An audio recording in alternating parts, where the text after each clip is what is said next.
குளிர்யுத்த காலத்தில் Soviet union Arctic கடல் வழித்தடங்களில் 1000க்கும் மேற்பட்ட அணுசக்தி கலங்கரை விளக்கங்களை கட்டியது.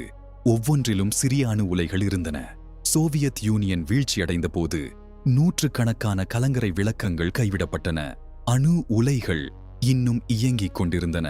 உயர் கதிரியக்க எரிபொருள் கம்பிகள் காட்டில் பாதுகாப்பின்றி கிடந்தன. உள்ளூர் கிராமவாசிகள் புயல்களின் போது அந்த வெப்பமான கட்டிடங்களில் தங்கினார்கள். அவர்கள் மரண அளவிலான கதிர்வீச்சுக்கு ஆளானார்கள் என்பதை அறியாமல். சில அணு உலைகள் ஆண்டுகளாக கதிர்வீச்சை கசியவிட்டன. கலைமான் மந்தைகளும் மீன்பிடி பகுதிகளும் மாசுபட்டன. குப்பை உலோக திருடர்கள் கலங்கரை விளக்கங்களை உடைத்து கதிரியக்க பாகங்களை திருடினார்கள். குறைந்தது 10 பேர் கடுமையான கதிர்வீச்சு நச்சுத்தன்மையால் இறந்தனர். பல அணு அனாதைகள் இன்றும் ஆர்க்டிக் முழுவதும் சிதறி கிடக்கின்றன.